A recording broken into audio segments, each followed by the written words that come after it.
Bonjour, bienvenue sur La Voix de Morgane. J'espère que vous allez bien.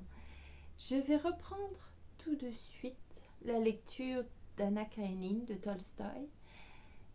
Je vous remercie pour votre écoute et je vous dis à tout à l'heure après cette lecture. Merci encore. Chapitre 24 de la troisième partie. La nuit qu'il avait passée sur la meule fut décisive pour Lévin. Il se sentit désormais incapable de prendre intérêt à son exploitation. Jamais encore, malgré l'abondance de la récolte, il n'avait éprouvé ou cru éprouver autant de déboires, autant d'ennuis avec les paysans. Jamais non plus il n'avait si bien saisi la cause primordiale de toutes ces déceptions. Le fauchage en compagnie des gens de la campagne lui avait laissé des souvenirs exquis. Au contact de ces simples, il s'était pris à envier la vie qu'il menait, à vouloir y participer. Ce désir d'abord vague s'était mué, au cours de la fameuse nuit, en un dessein si ferme qu'il envisagea diverses manières de le mettre à exécution.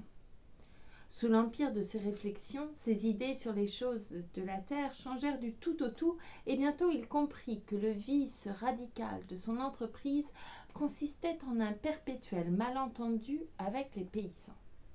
Un troupeau de vaches sélectionné dans le genre de la Pahonne, une terre fertilisée à l'engrais, labourée à la charrue, divisée en 9 champs de même étendue séparés par des haies d'osier, 90 hectares fertilisés au fumier, des semeuses perfectionnées.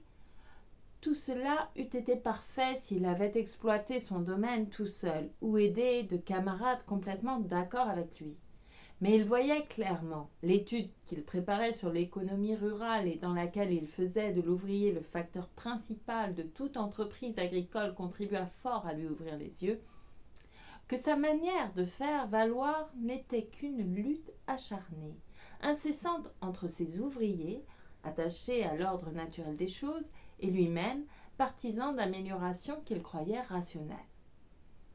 Lutte sourde, à vrai dire, ses adversaires ne lui opposant qu'une force d'inertie tout à fait innocente, mais dans laquelle il devait déployer toute son énergie, en pure perte d'ailleurs, car tout allait de travers. Les instruments les plus perfectionnés se gâtaient, le plus beau bétail dépérissait, la meilleure terre ne donnait qu'un médiocre rendement. Le pire, c'est que le jeu n'en valait pas la chandelle, il n'en doutait plus maintenant. Quel caractère revêtait donc cette lutte ? Tandis qu'il défendait âprement son bien, ne fût-ce que pour pouvoir payer ses ouvriers, et qu'en conséquence il exigeait de ceux-ci un travail suivi, réfléchi, ainsi que le respect des machines, herses, semeuses, batteuses, etc., à eux confiés, les gaillards ne songeaient qu'à besogner à leur aise, à la va comme je te pousse, et suivant les vieux us. Combien de fois n'eut-il pas à s'en plaindre cet été-là ? Envoyait-il faucher pour la nourriture des bestiaux des lots de trèfle envahis par les mauvaises herbes, on lui fauchait par paresse les meilleurs champs qui demandaient moins de mal. Mais notre maître, répondait-on à ces reproches, on a l'ordre du régisseur, et puis, voyez-vous, ça fera un fourrage superbe. Employait-on une nouvelle faneuse, on la brisait dès les premières lignes, parce que l'homme qui la conduisait trouvait agaçant de sentir une paire d'ailes battre au-dessus de sa tête. Ne vous faites pas de mauvais sang, lui disait-on. Nos femmes vont vite vous retourner tout ça. Les charrues perfectionnées étaient mises au rencard parce que leur conducteur ne songeait pas à abaisser le coutre, et que, soulevant l'instrument à la force du poignet, il fatiguait les chevaux et abîmait la terre. Puis c'étaient les chevaux qu'on laissait pénétrer dans les blés, parce que personne ne voulant veiller la nuit, les ouvriers organisaient, malgré la défense, un roulement, et que le pauvre Vania, à bout de force, s'endormait et ne pouvait qu'avouer sa faiblesse. 3 des meilleurs génisses laissés sans eau sur le regain de trèfle moururent gonflés, et jamais on ne voulut croire que le trèfle en était cause. On consola le maître en lui contant que le voisin avait perdu 112 bêtes en 3 jours. Personne d'ailleurs n'avait la moindre intention de nuire à Lévin. Cela il le savait fort bien. Tous ces gens l'aimaient, le trouvaient pas fier, ce qui dans leur bouche valait le plus beau des compliments. Mais tous aussi voulaient n'agir qu'à leur guise, Tous se souciaient fort peu des intérêts du maître, auxquels ils ne comprenaient goutte et qui forcément s'opposaient aux leurs. Depuis longtemps, Lévin sentait sa barque sombrer sans qu'il s'expliquât comment l'eau y pénétrait. Il avait longtemps cherché à se faire illusion, car cet intérêt ôté de sa vie, comment en eût-il rempli le vide? Maintenant, hélas, il lui fallait se rendre à l'évidence et il se sentait envahi par le découragement. La présence de Kitty Tcherbatsky, à 30 verstes de chez lui, aggravait ce malaise moral. Il aurait voulu la voir, mais ne pouvait se résoudre à retourner chez Darya Alexandrovna, celle-ci lui ayant fait entendre qu'une nouvelle demande de sa part aurait toute chance d'être acceptée. Bien qu'en la revoyant sur la grande route, il eût senti qu'il l'aimait toujours, le refus de la jeune fille mettait entre eux une barrière infranchissable. « Je ne saurais vraiment lui demander de me prendre comme un pis-aller, » se disait-il, et cette pensée la lui rendait presque odieuse. Il me sera impossible de lui parler sans aigreur, de la regarder sans irritation, portant ainsi à son comble l'aversion qu'elle ressent pour moi. Je ne pourrais pas non plus sceller mon entretien avec sa sœur, et j'aurais l'air de jouer l'amant magnanime, de condescendre à l'honorer de mon pardon. Ah, si Darya Alexandrovna ne m'avait point parlé, j'aurais pu la rencontrer par hasard, et tout se serait peut-être arrangé. Mais désormais c'est impossible. Impossible. Darya Alexandrovna lui écrivit un jour pour lui demander une selle de dame pour Kitty. On me dit, lui demandait-elle, que vous en avez une. J'espère bien que vous l'apporterez vous-même. Ce fut le coup de grâce. Comment une femme aussi fine, aussi intelligente, pouvait-elle à ce point abaisser sa sœur? Il déchira successivement 10 réponses. Il ne pouvait ni venir, ni se retrancher derrière des empêchements invraisemblables, ni, qui pisait, prétexter un départ. Il envoya donc la selle sans un mot de réponse et le lendemain, sentant qu'il avait commis une grossièreté, il se déchargea sur son régisseur du souci d'affaires auquel il ne prenait plus goût et partit faire une visite lointaine. Un de ses amis, Sviatsky, lui avait récemment rappelé sa promesse de venir chasser la bécassine. Les marais giboyeux du district de Sourov tentaient depuis longtemps Lévin, mais son ardeur au travail ne lui avait pas encore permis ce petit voyage. Il ne fut pas fâché de planter là une bonne fois ses occupations, de s'éloigner des Tcherbatsky et d'aller une fois de plus demander à la chasse un remède à sa mauvaise humeur. Chapitre 25. Comme le district de Sourov ne possédait encore ni chemin de fer ni route postale, Lévin dut faire atteler ses chevaux à un tarantass. À mi-chemin, il s'arrêta pour nourrir ses bêtes chez un riche paysan. Celui-ci, un vieillard chauve, dont la large barbe rousse grisonnait le long des joues, ouvrit la porte cochère et, se serrant contre un des battants, laissa passer l'attelage. Après avoir indiqué au cocher, dans la grande cour bien tenue, une place sous un appentis où reposaient quelques arères à moitié brûlés, il pria Lévin d'entrer dans la maison. Pardon. Une femme proprement vêtue, des caoutchoucs à ses pieds nus, lavait le plancher dans le vestibule. Elle s'effraya et poussa un cri à la vue du chien de Lévin, mais elle se rassura quand on lui dit qu'il ne mordait pas. De son bras à la manche retroussée, elle indiqua à Lévin la porte de la belle chambre et lui déroba de nouveau son joli minois en se remettant à laver, courbé en deux. « Vous faut-il le samovar » demanda-t-elle. Ce n'est pas de refus. La pièce était vaste, munie d'un poêle hollandais et séparée en deux par une cloison. À la place d'honneur, sous les images saintes, trônait une table bariolée d'arabesques. Un banc et 2 chaises la flanquaient. Près de la porte, une petite armoire contenait la vaisselle. Les volets soigneusement clos ne laissaient guère pénétrer de mouches. Tout était si propre que Lévin fit coucher Mignonne dans un coin près de la porte, de peur qu'elle ne salît le plancher après les nombreux bains qu'elle avait pris dans toutes les mares de la route. Après un rapide examen de la pièce, Lévin s'en alla visiter la cour et les dépendances. La corte jeune femme au caoutchouc le dépassa en courant vers le puits. Elle portait sur l'épaule une planche où se balançaient 2 seaux vides. « Plus vite que ça !» lui cria par manière de plaisanterie le bonhomme en la voyant courir vers le puits. Et se tournant vers Lévin, Eh bien, monsieur, lui dit-il en s'accoudant à la balustrade du perron avec le désir manifeste de bavarder, vous voilà parti chez Nicolas Ivanovitch Sviatsky, n'est-ce pas? Il s'arrête aussi chez nous. Le vieux se lança dans une histoire sur les bons rapports qu'il entretenait avec monsieur Sviatsky.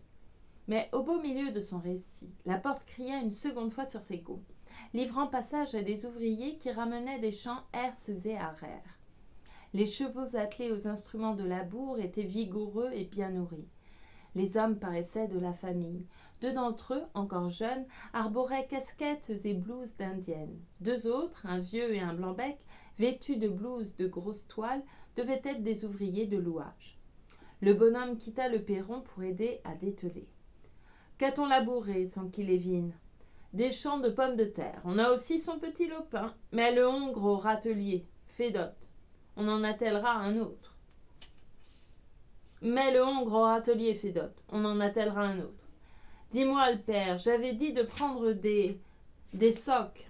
Les a-t-on apportés? Demanda un grand gars solide, probablement le fils du vieux. Ils sont dans le traîneau, répondit celui-ci qui enroulait les guides et les jetait par terre. Arrange ça avant le dîner. La corte jeune femme, pliant les épaules sous le fait de ses 2 seaux pleins d'eau, gagna le vestibule. Et soudain arrivèrent, Dieu sait d'où, toute une troupe de femmes, jeunes et vieilles, belles et laides, seules ou suivies de bambins. Le samovar se mit à chanter. Famille et domestiques s'en furent dîner. Lévine tira ses provisions de la voiture et invita le maître à prendre le thé. C'est que je l'ai déjà pris tantôt. Enfin, pour vous faire plaisir, répondit le bonhomme, visiblement flatté. Tout en se restaurant, Lévine le fit jaser.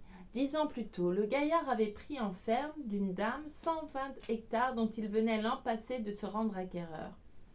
Il affermait encore à un autre propriétaire du voisinage 300 hectares, dont il sous-louait les moins bons et cultivait une 40aine avec l'aide de sa famille et de 2 domestiques.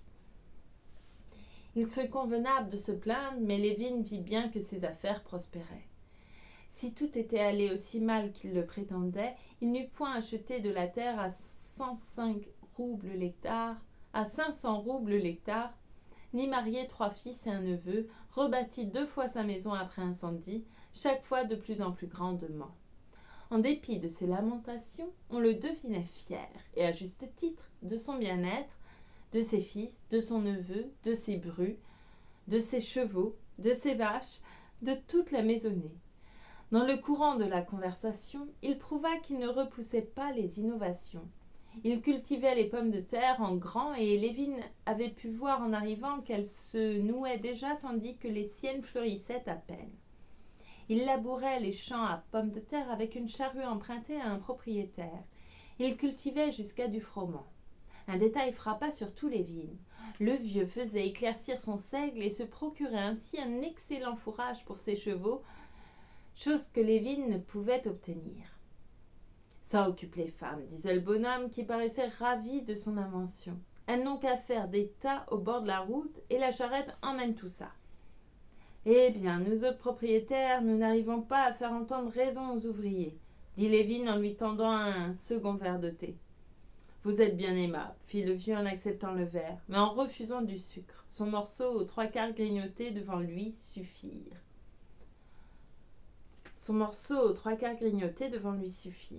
Avec des ouvriers, monsieur, croyez-moi, on court à sa ruine. Prenez, par exemple, monsieur Svialski. Sa terre, n'est-ce pas? C'est du non-non. Et regardez-moi un peu ses récoltes. Le manque de surveillance, voyez-vous. Mais toi, tu en as des ouvriers, tu te tires d'affaire. Comment diantre t'y prends-tu? C'est que nous autres paysans, on a l'œil à tout. Quand l'ouvrier ne vaut rien, on l'envoie promener. On a bien assez de bras sans lui. Père, Théogène demande du goudron, dit en pénétrant dans la pièce la femme au caoutchouc. C'est comme ça, monsieur, croyez-moi, conclut le vieux en se levant. Il se signa maintes et maintes fois, remercia Lévine et se retira. Quand Lévine entra dans la chambre commune pour appeler son cocher, il y trouva tous les hommes attablés cependant que les femmes les servaient. Un des fils, jeune gars costaud, racontait la bouche pleine une histoire qui faisait rire tout le monde, et plus particulièrement la femme au caoutchouc occupée à remplir les cuelles communes de soupe aux choux. Cet intérieur de paysan produisit sur Lévine une impression très forte. à laquelle la femme au joli minois ne fut sans doute pas étrangère, et jusqu'à son arrivée chez Swiatkowski, il lui fut impossible de songer à autre chose, comme si ce modeste ménage méritait une attention toute spéciale. Chapitre 26. Swiatkowski assumait dans son district les fonctions de maréchal de la noblesse. De 5 ans plus âgé que Lévin, il était depuis longtemps marié. Sa belle-sœur, une jeune fille charmante, vivait chez lui et Lévin savait, comme les jeunes gens à marier savent ces choses-là, d'instinct et sans jamais en parler à personne, qu'on désirait dans la maison la lui voir épouser. Bien qu'il songeât au mariage et ne doutât point que cette aimable personne ferait une excellente femme, il aurait trouvé tout aussi vraisemblable de l'épouser, en admettant même qu'il ne fût point amoureux de Kitty, que de voler dans les airs. La crainte d'être pris pour un prétendant lui gâtait un peu le plaisir qu'il se proposait de sa visite et l'avait fait réfléchir en recevant l'invitation pressante de Swiatkowski. Il l'avait néanmoins acceptée, et cela pour plusieurs raisons. Il ne voulait point prêter à son ami des intentions peut-être gratuites.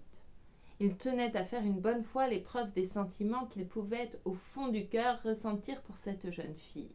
Enfin, l'intérieur de Swiatkowski était des plus agréables et Swiatkowski lui-même un des plus curieux spécimens des nouveaux administrateurs provinciaux. Il appartenait à une catégorie d'individus que Lévin n'arrivait pas à comprendre. Tout en professant des opinions tranchées, bien que peu personnelles, ces gens-là n'emmènent pas moins un genre de vie tout aussi tranché, mais qui contraste singulièrement avec leur manière de voir. Swiatkowski se disait ultralibéral. Il méprisait les nobles, les accusant de demeurer pour la plupart au fond de leur cœur partisans honteux du servage. Il voyait dans la Russie un pays fini, une seconde Turquie, et ne s'abaissait point à critiquer les actes de son détestable gouvernement. Tout cela ne l'avait pas empêché de briguer les fonctions de maréchal de la noblesse et de les remplir fort consciencieusement. Jamais il ne voyageait sans arborer la casquette officielle, bordée de rouge et ornée d'une cocarde. À l'en croire, un honnête homme ne pouvait vraiment vivre qu'à l'étranger. Il y faisait en effet d'assez fréquents séjours, mais n'en possédait pas moins en Russie un vaste domaine qu'il mettait en valeur d'après les procédés les plus perfectionnés et se tenait avec une ardeur fiévreuse au courant des moindres événements russes. Il voyait dans le paysan russe un intermédiaire entre l'homme et le singe, mais à l'époque des élections au conseil de district, c'était aux paysans qu'il serrait le plus volontiers la main, c'était à leur opinion qu'il prêtait le plus volontiers l'oreille. Il ne croyait ni à Dieu ni à diable, mais se préoccupait beaucoup d'améliorer le sort du clergé et de réduire le nombre des paroisses, la sienne exceptée bien entendu. Il proclamait bien haut les droits de la femme à la liberté et au travail, mais tout en vivant en fort bons termes avec la sienne, il ne lui laissait aucune initiative, lui permettant tout juste de délibérer avec lui sur la meilleure façon de passer leur temps. Si Lévin n'avait pas toujours voulu s'expliquer les gens par leur bon côté, il se fût dit tout bonnement, sans chercher à approfondir le caractère de Swiatkowski, c'est ou un sot ou un coquin. Et chacune de ces épithètes eût constitué un jugement téméraire. Cet homme intelligent et cultivé ne faisait nulle parade de son instruction, pourtant fort étendue. Bon et honnête,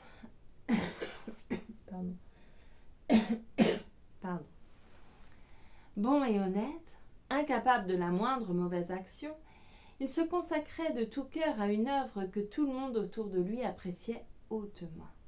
C'était une énigme vivante. S'autorisant de l'amitié qui lui portait, Lévin avait maintes fois tenté de percer ce mystère.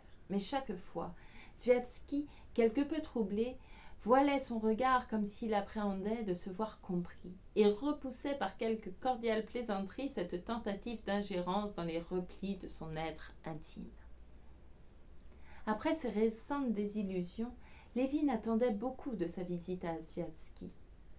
La vue de ces délicieux tourtereaux et de leurs nids douillets chasserait pour un temps ses idées noires, et il comptait bien arracher cette fois à son ami le secret de cette vie si sereine, si bien assise, si sûre de son but.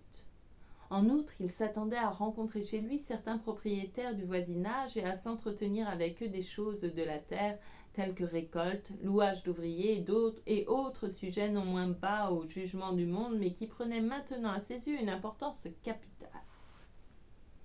Peut-être, songeait-il, tout cela n'avait-il en effet aucune importance au temps du servage, et cela n'en a-t-il encore aucune en Angleterre, en raison de conditions exactement déterminées. Mais à un moment comme le nôtre, où tout chez nous est encore sans dessus-dessous, la réorganisation du travail sous des formes nouvelles est la seule question qui vaille vraiment la peine de retenir notre attention. La partie de chasse déçut Lévin. Les marais étaient à sec et les bécassines plutôt rares. Il marcha toute la journée pour n'en rapporter que 3. Il rapporta par contre un excellent appétit, une humeur parfaite et l'excitation intellectuelle que provoquait toujours chez lui la pratique d'un violent exercice physique. Et souvent encore au cours de cette partie, alors que Lévin laissait sa pensée flotter, le vieux paysan et sa famille s'imposaient à son souvenir, comme s'il devait trouver là la solution d'un problème qui l'intéressait directement. Le soir, à l'heure du thé, s'engagea en effet, grâce à la présence de 2 propriétaires venus régler une question de tutelle, l'intéressante conversation qu'escomptait Lévin. La maîtresse du logis, une blonde de taille moyenne, dont le visage rond n'était que sourires et fossettes, l'avait placée à côté d'elle et en face de sa sœur. Il essaya tout d'abord de déchiffrer à travers la femme l'énigme du mari. Mais il dut bientôt y renoncer car la présence de la jeune fille, dont la robe ouverte en trapèze semblait avoir été revêtue à son intention, lui enlevait l'usage de ses facultés. Cette échancrure découvrait à vrai dire une poitrine fort belle, mais c'était justement ce qui causait son trouble. Soupçonnant, peut-être à tort, que cette gorge blanche avait été décolletée en son honneur, il ne se croyait pas le droit d'y jeter les yeux et détournait la tête en rougissant. Mais par le fait même que cette échancrure existait, il s'estimait coupable, s'imaginait tromper quelqu'un, aurait voulu, chose bien impossible, s'expliquer loyalement. Bref, il se sentait sur des charbons ardents.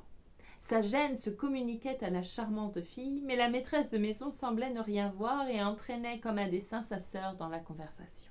« Vous prétendez, disait-elle, que les choses russes laissent mon mari indifférent. Au contraire, il n'est jamais de si bonne humeur à l'étranger que chez nous. Ici, il se sent vraiment dans sa sphère. Il a tant à faire et il a le don de s'intéresser à tout.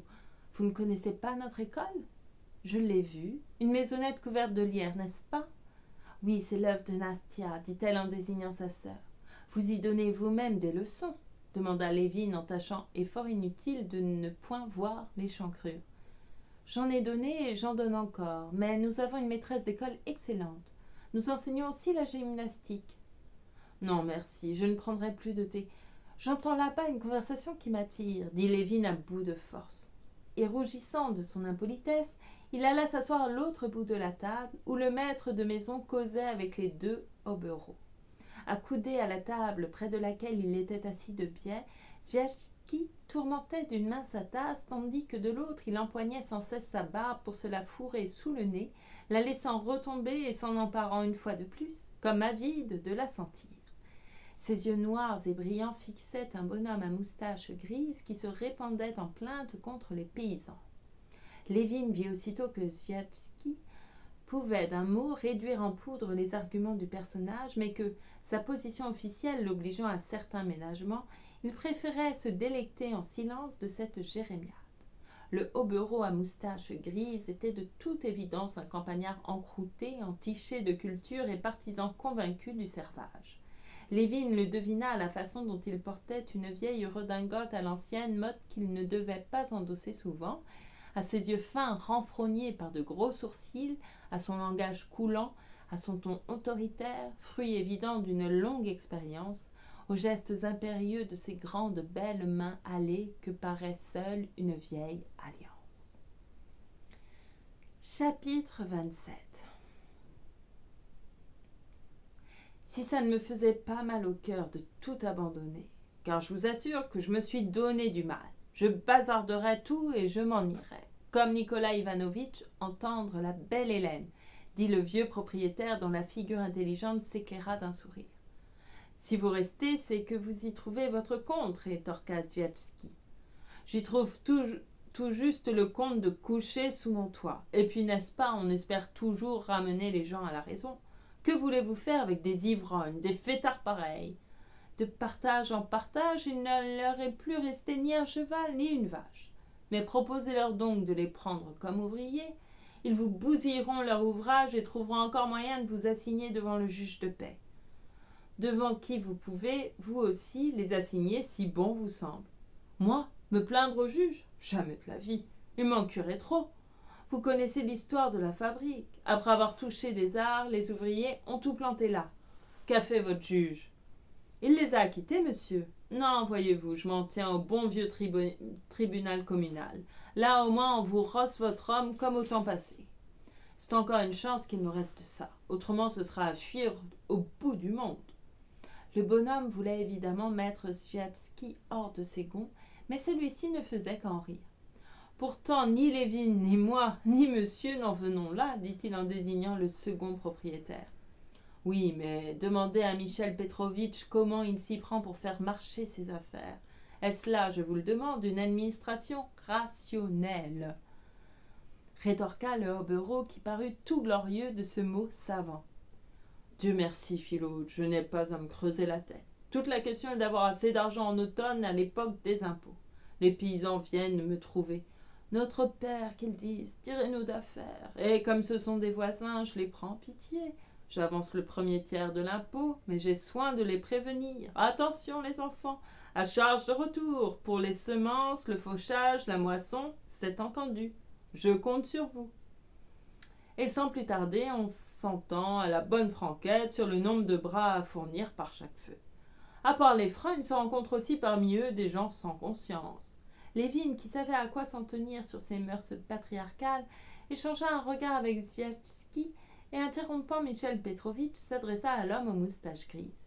« Voyons, selon vous, que devons-nous faire ? Imiter Michel Petrovitch, ou bien affermer la terre aux paysans ou la cultiver en compte à demi avec eux. Tout cela est faisable, mais il n'en est pas moins vrai qu'avec ces moyens-là, la richesse du pays s'en va. Une terre qui, au temps du servage, rendait 9 fois la semence ne la rendra plus que 3 fois en compte à demi. L'émancipation a ruiné la Russie. Sviajski sourit des yeux à Lévin et esquissa même un geste de moquerie. Mais celui-ci trouvait fort sensés les propos du vieillard et son caractère plus ouvert que celui de Sviajski. Les raisons que le brave homme apporta à l'appui de ses dires lui parurent justes, neuves, irréfutables. Chose fort rare, ce hobereau exprimait des idées bien à lui, idées qui n'étaient point un vain jeu d'esprit, mais que l'on sentait mûries par de longues réflexions solitaires, par une profonde expérience de la vie champêtre. « Je m'explique, disait-il. Évidemment heureux de montrer qu'il possédait lui aussi quelque instruction. Tout progrès se fait par la force, rien que par la force. Prenez les réformes de Pierre, de Catherine, d'Alexandre, prenez l'histoire de l'Europe. L'agriculture n'échappe pas à la règle, bien au contraire. La pomme de terre elle-même n'a pu être introduite chez nous que par la force. Et croyez-vous qu'on ait toujours labouré avec l'arrière? Non. Ce modeste instrument date peut-être des temps féodaux, mais soyez sûrs qu'on a usé d'autorité pour le faire adopter. Et si de nos jours les propriétaires ont pu améliorer leur mode de culture, introduire des séchoirs, des batteuses, des engrais et tout le fourniment, c'est parce que, grâce au servage, ils le faisaient d'autorité et que les paysans, d'abord réfractaires, obéissaient et finissaient par les imiter. Maintenant qu'on nous a enlevé nos droits, notre agriculture, qui par endroits avait fait des progrès indéniables, doit finalement retomber dans la barbarie primitive. Telle est du moins mon opinion. Pourquoi cela, objecta Sviajski? Puisque vous trouvez rationnelles vos méthodes de culture, appliquez-les donc à l'aide d'ouvriers salariés. Impossible, puisque je manque d'autorité. Nous y voilà, songeait à part soi Lévin. L'ouvrier est le principal facteur de toute entreprise agricole.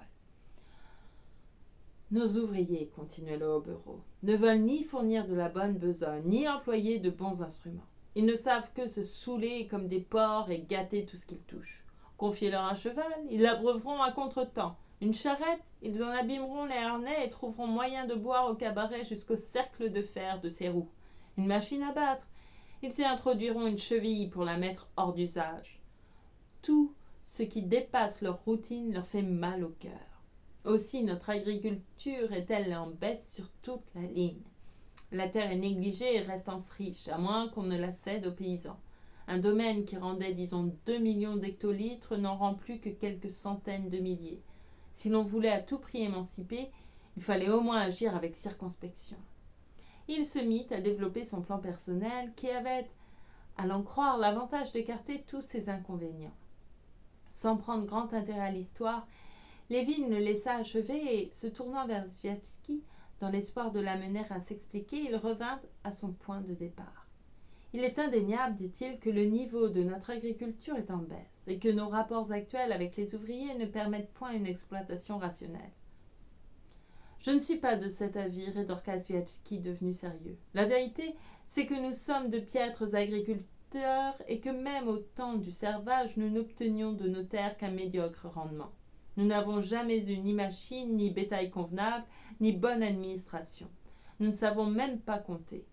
Interrogez un propriétaire, il ignore aussi bien ce qui lui coûte que ce qui lui rapporte. Ah oui, la comptabilité en partie double, ironisa le hobereau. Vous aurez beau compter et recompter, du moment qu'on vous a tout abîmé, vous ne trouverez pas de bénéfice. Que parlez-vous toujours d'abîmer? Votre vieux fouloir à la russe passe, mais je vous garantis qu'on ne me brisera pas ma batteuse à vapeur. Vos mauvaises rosses bien russes, qu'il faut tirer par la queue pour les faire avancer, possible qu'on les éreintera, mais achetez des percherons ou même des orlofs et vous verrez si ça marchera. Et le reste à l'avenant. Ce qu'il nous faut, c'est améliorer notre technique. Encore faudrait-il en avoir le moyen. Nicolas Ivanovitch, vous en parlez à votre aise, mais quand on a comme moi un fils à l'université et d'autres au collège, on n'a pas de quoi acheter des percherons. Adressez-vous aux banques. Pour voir ma terre vendue aux enchères? Non, merci. Je ne pense pas, dit Lévin, que notre technique puisse et doive être améliorée. J'ai le moyen de risquer de l'argent en amélioration, mais jusqu'ici, toutes celles que j'ai tentées, machines, bétail, etc., ne m'ont causé que des pertes. Quant aux banques, je voudrais bien savoir à quoi elles sont utiles. Parfaitement exact, confirma le gentillâtre avec un rire satisfait. Et je ne suis pas le seul, continua Lévin. J'en appelle à tous ceux d'entre nous qui font valoir leurs terres suivant les bonnes méthodes. À de rares exceptions près, ils sont tous en perte. Voyons, vous le premier, vous tirez-vous d'affaire demanda-t-il à Sviatsky pour lire aussitôt dans son regard l'embarras que lui causait toute tentative de sonder le fond de sa pensée. Cette question n'était d'ailleurs pas de bonne guerre. Pendant le thé, Madame Sviatsky avait avoué à Lévin qu'un comptable allemand mandé tout exprès de Moscou s'était chargé pour 500 roubles d'établir les comptes de leur exploitation et qu'il avait constaté une perte de 3000 roubles. Cela en chiffres ronds, car si elle ne se rappelait plus la somme exacte, l'Allemand, lui, l'avait calculée à un liard près.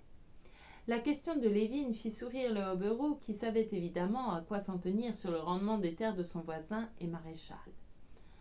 Peut-être bien que non, répondit Sviatsky, mais cela prouve tout au plus que je suis un médiocre agronome ou que je dépense mon capital afin d'augmenter la rente. La rente, s'écria Lévin avec effroi. Elle existe peut-être en Europe où plus on la cultive, plus la terre s'améliore, mais chez nous c'est tout juste le contraire. Par conséquent, il n'y a pas de rente. C'est que précisément nous sommes hors la loi. Pour nous, ce mot de rente n'éclaircit rien. Au contraire, il embrouille tout. Dites-moi un peu comment la théorie de la rente peut... Ne prendriez-vous pas du lait caillé? Machin, envoie-nous donc du lait caillé ou des framboises, dit Sviatsky en se tournant vers sa femme. C'est surprenant comme les framboises durent longtemps cette année. Et il se leva de la meilleure humeur du monde, croyant de bonne foi la discussion terminée alors que Lévin la jugeait à peine ébauchée. Privé de son interlocuteur, Lévin se tourna vers le gentillâtre et chercha à lui faire entendre que tout le mal venait de ce qu'on ne tenait aucun compte du tempérament et des habitudes de l'ouvrier. Mais comme tous les gens accoutumés à réfléchir au coin de leur feu, le bonhomme n'entrait pas volontiers dans la pensée des autres et tenait passionnément à ses propres opinions. Il en revenait toujours à cette idée que le paysan russe étant bel et bien un porc, on ne pouvait le tirer de sa porcherie qu'à l'aide d'un pouvoir fort et du séculaire Martin Bâton. Par malheur, on s'était mis au bout de 1000 ans à jouer au libéralisme, à remplacer ses moyens éprouvés par Dieu sait quels avocats, quels arrêtés reconnaissant à cette canaille malodorante le droit à tant d'assiettes de bonne soupe, à tant de pieds cubiques de bon air. Mais voyons, dit Lévin en tâchant de le ramener à la question, ne peut-il vraiment s'instituer entre les ouvriers et nous des rapports qui permettent au travail d'être réellement productif ? Non, avec nos Russes, il n'y faut pas songer. Il n'y a plus d'autorité, répondit le gentillâtre. D'ailleurs, quelles nouvelles conditions de travail pourrait-on bien découvrir, dit Sviatski, qui, après avoir avalé une assiette de lait caillé et allumé une cigarette, revenait prendre part à la conversation. Tous les rapports possibles avec l'ouvrier ont été il y a beau jeu étudiés et définis une fois pour toutes. Ce legs des temps barbares, la commune agraire avec la caution solidaire, tombe peu à peu de lui-même. Le servage est aboli. Il ne reste donc que le travail libre, dont toutes les formes sont depuis longtemps connues. Mais l'Europe elle-même est mécontente de ces formes. Oui, elle en cherche d'autres, qu'elle trouvera probablement. Alors pourquoi ne chercherions-nous pas de notre côté ? Parce que c'est comme si nous prétendions inventer de nouveaux procédés pour construire des chemins de fer. Ces procédés existent déjà. Mais s'ils ne nous conviennent pas, s'ils sont absurdes, Sviatski reprit son air effrayé. Oui, n'est-ce pas, l'Europe cherche ce que nous avons déjà trouvé. Je connais cette vieille chanson. Dites-moi, avez-vous lu tous les travaux qu'on a faits en Europe sur la question ouvrière ? Non, je connais mal cette question. Elle préoccupe pourtant les meilleurs esprits européens. Vous avez d'une part l'école de Schusen-Delitz, d'autre part celle de La Salle, la plus avancée de toutes, qui a produit une littérature considérable. Vous connaissez l'association de Mulhouse, voilà déjà un fait acquis. Je n'en ai qu'une idée très vague. C'est une manière de dire, vous en savez certainement aussi long que moi. Sans être sociologue, j'ai pris goût à ces questions, et puisqu'elles vous intéressent aussi, vous devriez vous en occuper. À quelle conclusion ont-ils tous abouti ? Un instant, si vous le permettez. Léo Bureau s'était levé et Sviatski se mit en devoir de les reconduire. Une fois de plus, il avait dressé une barrière devant la curiosité intempestive de Lévin. Chapitre 28. Lévin passa en compagnie des dames une soirée fort pénible. Convaincu désormais que la crise de découragement dont il avait souffert les atteintes était une conséquence de l'état général des choses, il ne cessait de ruminer en sa tête la question qui lui tenait à cœur. Oui, se disait-il, il nous faut coûte que coûte trouver un modus vivendi qui permette aux ouvriers de travailler chez nous d'aussi bon cœur que chez le vieux paysan de tantôt.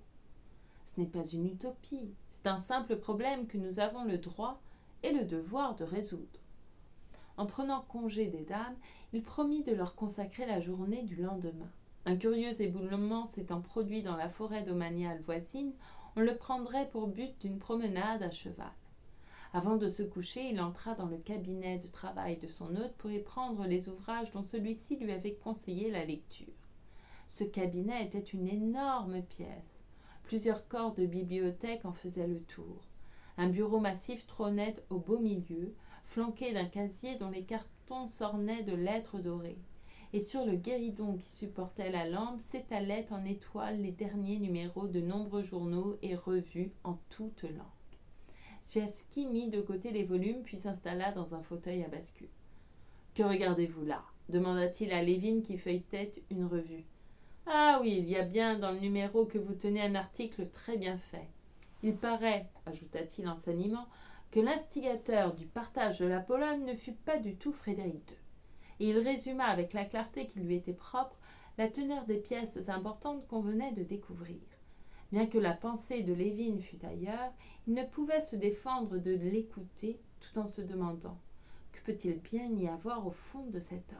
En quoi le partage de la Pologne l'intéresse-t-il » Quand Sviatski eut fini de parler, Lévin demanda involontairement « Et après ?» Il n'y avait rien du tout après. La publication était tout bonnement curieuse et Sviatski jugea inutile d'expliquer en quoi elle l'intéressait particulièrement. « Savez-vous, reprit Lévin après un soupir, que j'ai pris plaisir à entendre votre vieux grondeur. Il n'est pas bête et il y a beaucoup de vrai dans ses dires. Allons donc, c'est un esclavagiste honteux, comme ils le sont tous d'ailleurs. Ce qui ne vous empêche pas d'être à leur tête. Oui, mais pour les diriger en sens inverse, dit en riant Sviatsky. En tout cas, insista Lévin, une de ces affirmations me paraît indéniable. Quiconque d'entre nous veut faire valoir son bien suivant des méthodes rationnelles est voué à un échec certain. Seuls réussissent ceux qui font l'usure, comme le chafouin de tantôt, ou qui s'en tiennent à un système d'exploitation primitif. Je voudrais bien savoir à qui la faute. À nous-mêmes, évidemment. Du reste, certains font de bonnes affaires. Vassilitchkov, par exemple. Il a une usine. Soit, mais votre surprise a lieu de m'étonner. Notre peuple est si peu développé, moralement et matériellement, qu'il doit s'opposer à toute innovation.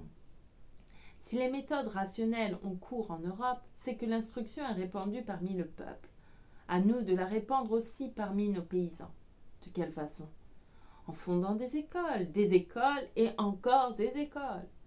Mais vous convenez vous-même que notre peuple manque de tout bien-être. En quoi des écoles obvieront-elles à ce triste état de choses ? Et votre réponse me rappelle celle que faisait un malade à un donneur de conseils. Prenez donc une purgation. Je l'ai fait, cela va plus mal. Mettez des sangsues. Je l'ai fait, cela va plus mal. Priez le bon Dieu. Je l'ai fait, cela va plus mal. Vous repoussez du même ton tous les remèdes que je vous propose. Économie politique, socialisme, instruction. C'est que je ne vois pas du tout le bien que peuvent faire les écoles. Elles créeront de nouveaux besoins. Tant pis, s'emporta Lévin, puisque le peuple ne sera pas à même de les satisfaire. Et en quoi sa situation matérielle s'améliorera-t-elle parce qu'il saura l'addition, la soustraction et le catéchisme ? Pas plus tard qu'avant-hier soir, je rencontre une paysanne qui portait son enfant à la mamelle. « Où vas-tu comme ça ?»« Je viens de chez la sage-femme. L'enfant n'arrête pas de crier, je lui ai mené pour le guérir. Je le lui ai mené pour le guérir. Et comment s'y est-elle prise ? Elle a posé le petit sur le perchoir aux poules et elle a marmotté des paroles. Vous voyez bien, dit en souriant Sviatsky, pour qu'on n'ait plus recours au perchoir, il faut... Eh non, interrompit Lévin avec humeur. Ce sont vos écoles comme remède pour le peuple que je compare à celui de la sage-femme. Que le peuple soit pauvre et arriéré, nous le voyons certes aussi clairement que la bonne femme entend les cris du marmot. Mais prétendre lutter contre cette misère par la création d'écoles, c'est, selon moi, aussi absurde que de prétendre guérir l'enfant à l'aide du perchoir. Il faut d'abord s'attaquer aux racines du mal. Vous arrivez aux mêmes conclusions que Spencer, un auteur que vous n'aimez guère pourtant. Il prétend que la civilisation peut résulter d'une augmentation de bien-être, d'ablutions plus fréquentes, comme il dit, mais que l'alphabet ni l'arithmétique n'y peuvent rien. Tant mieux, ou plutôt tant pis pour moi si je suis d'accord avec Spencer. Ma conviction est d'ailleurs faite depuis longtemps. Il n'y a qu'un seul remède efficace, à savoir une situation économique qui permette au peuple de s'enrichir et lui donne par là même plus de loisirs. Alors, mais alors seulement, vous pourrez créer des écoles. Cependant, l'instruction devient obligatoire dans toute l'Europe. Mais comment vous entendez-vous sur ce point avec Spencer ? Le regard de Sviatsky se troubla un instant et il dit en souriant « L'histoire de votre paysanne est excellente. Vous l'avez entendue pour de vrai ?» Lévin comprit qu'il ne trouverait jamais de lien entre la vie et la pensée de cet homme. Ce qui l'intéressait, c'était la discussion pour elle-même et non point les conclusions auxquelles elle pouvait mener. Et comme il n'aimait pas qu'on l'entraînât dans une impasse, il avait soin de faire dévier à temps la conversation. Lévin se sentait profondément troublé sous un afflux d'impressions nouvelles. Le vieux paysan et sa famille, cause première de toutes ses réflexions de la journée. Ce charmant Sviatsky qui, comme bien d'autres dont le nom est légion, guidait l'opinion publique au moyen d'idées empruntées, tout en ayant des arrière-pensées impénétrables. Ce hobereau aigri, dont les raisonnements, fruits d'une rude expérience, eussent été fort justes s'il n'avait méconnu la meilleure classe de la population. Ses propres déboires, auxquels il espérait vaguement pouvoir bientôt remédier. Toutes ces impressions se fondaient dans son âme en une sorte d'agitation, d'attente inquiète. Couché sur un sommier dont les ressorts faisaient à chacun de ses mouvements tressauter ses bras ou ses jambes, Lévin fut longtemps poursuivi, moins par les propos, pourtant dignes d'intérêt, de Sviatchsky que par les affirmations tranchantes du hobereau. Son imagination lui suggérait maintenant les objections qu'il n'avait pas su faire. Oui, se disait-il, voici ce que j'aurais dû lui répondre. Vous prétendez que notre agriculture marche mal parce que le paysan déteste les innovations et qu'il faut lui faire adopter celles-ci par la force. En réalité, ceux-là seuls qui respectent les habitudes des ouvriers, comme mon bonhomme de ce matin, obtiennent de bons résultats. Nos déceptions à nous tous prouvent que nous ne savons pas nous y prendre. Nous voulons imposer nos méthodes européennes sans nous inquiéter de la nature même de la main-d'œuvre. Essayons une bonne fois de ne plus considérer cette main-d'œuvre comme une entité théorique. Voyons en elle le paysan russe et ses instincts, et arrangeons-nous en conséquence. Supposons par exemple qu'à l'instar de mon cultivateur de tantôt, vous ayez trouvé le moyen d'intéresser vos ouvriers à votre entreprise, de leur faire admettre un strict minimum de perfectionnement, et que, sans épuiser votre terre, vous les fassiez rendre 2 ou 3 fois plus qu'auparavant. Eh bien, divisez-la en 2 parts, faites cadeau de l'une à vos paysans, vous et eux y trouverez votre compte. Mais pour obtenir ce résultat, il importe d'abaisser le niveau de notre culture et d'intéresser les ouvriers à l'entreprise. Comment y arriver ? La question doit être examinée en détail, mais je ne doute pas qu'elle puisse être résolue. Lévin passa une bonne moitié de la nuit à examiner ce problème et se résolut à partir dès le lendemain matin. Le souvenir de la belle-sœur au corsage décolleté faisait naître en lui un sentiment de honte et de remords. Mais avant tout, il tenait à soumettre à ses ouvriers, avant les semailles d'automne, le plan d'une réforme complète de son système d'exploitation. Chapitre 29. L'exécution de ce plan présentait de nombreuses difficultés. Mais Lévin se démena tant et si bien que sans obtenir le résultat escompté, il put à bon droit se dire qu'il n'avait perdu ni son temps ni sa peine. Un des principaux obstacles auxquels il se heurta fut l'impossibilité de faire table rase. La machine devait être transformée en pleine marche. En rentrant chez lui le soir, Lévin communiqua ses projets à son régisseur, qui en approuva avec une satisfaction non dissimulée la partie destructive. Tout ce qu'on avait fait jusque-là était absurde, il s'épuisait depuis longtemps à le dire sans qu'on voulût l'entendre. Mais quand Lévin lui proposa de l'associer ainsi que les paysans à son entreprise, il prit un air abattu et, sans faire de réponse directe, représenta la nécessité de rentrer dès le lendemain les dernières gerbes et de commencer un second labour. L'heure n'était décidément pas propice à une réforme aussi radicale. Lévin le vit d'autant mieux que les quelques paysans auxquels il s'en ouvrit étaient trop occupés pour pouvoir le comprendre. Le bouvier Ivan, par exemple, un garçon naïf qu'il voulut associer avec sa famille aux bénéfices de la basse-cour, parut d'abord entrer complètement dans les intentions du maître.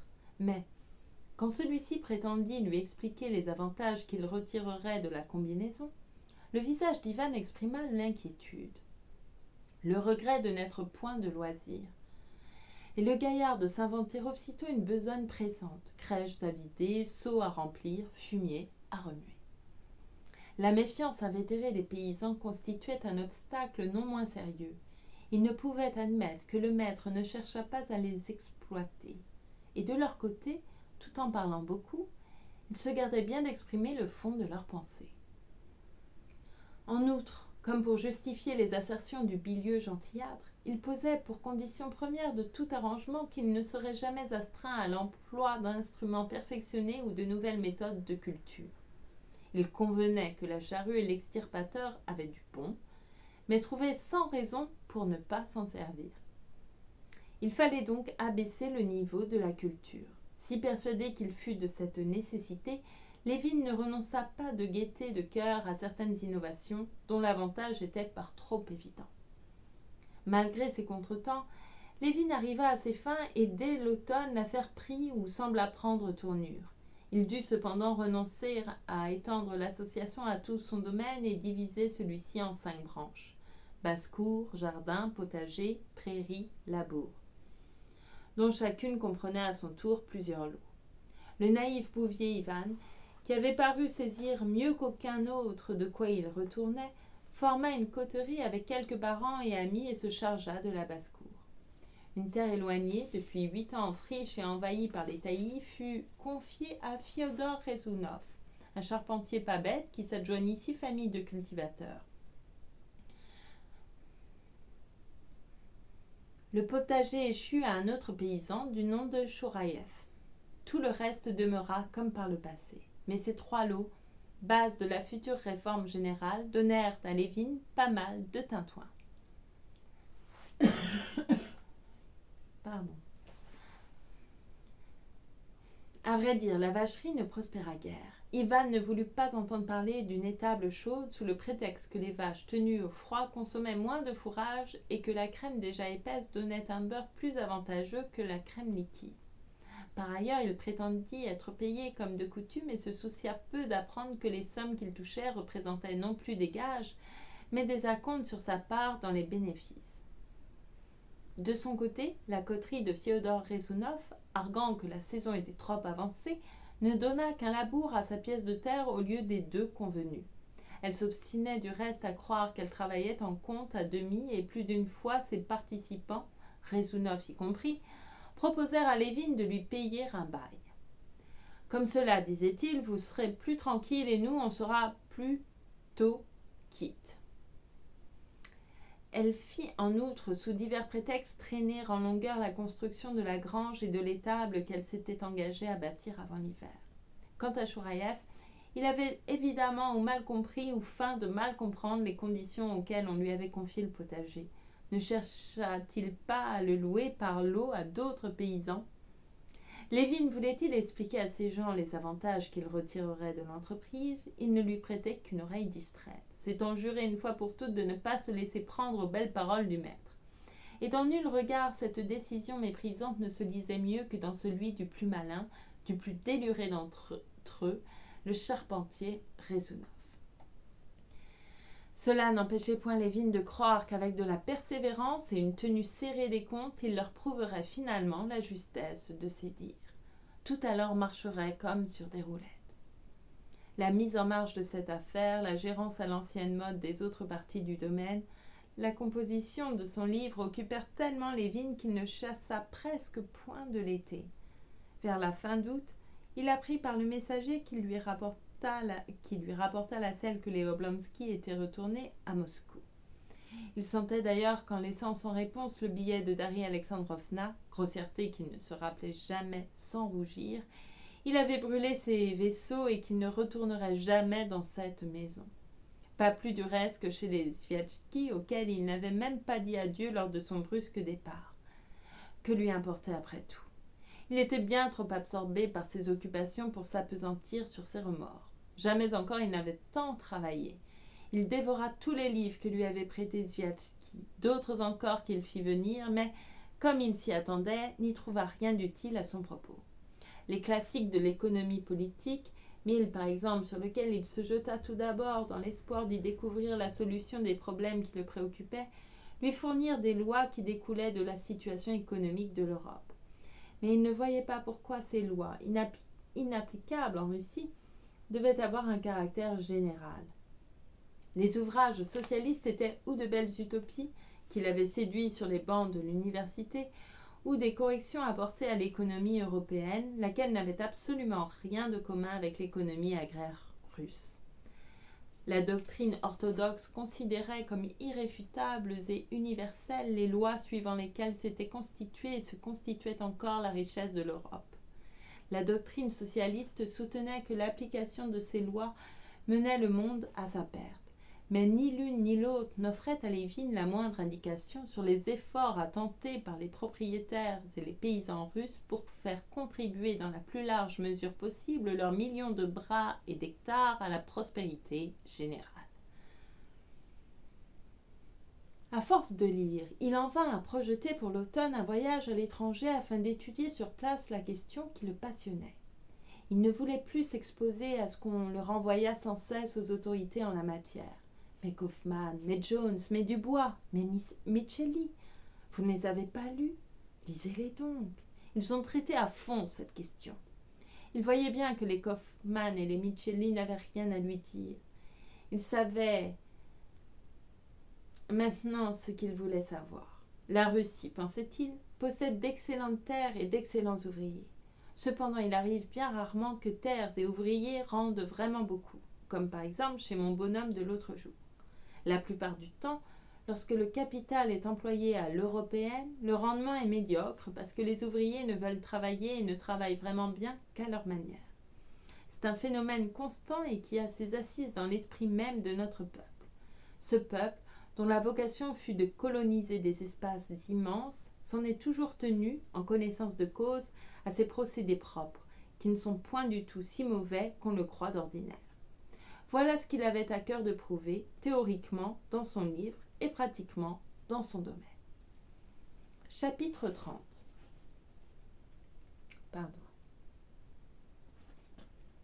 À la fin de septembre, la coterie de Ressounov amena enfin sur son terrain le bois destiné à la construction de l'étable. D'autre part, on vendit la réserve de beurre et on partagea le bénéfice. La pratique donnait donc de bons résultats, du moins Lévin les jugea-t-elle. Quant à la théorie, il ne lui restait plus qu'à requérir de l'étranger des preuves irréfutables pour mettre au point un ouvrage appelé, croyait-il, à établir les bases d'une science nouvelle sur les ruines de la vieille économie politique.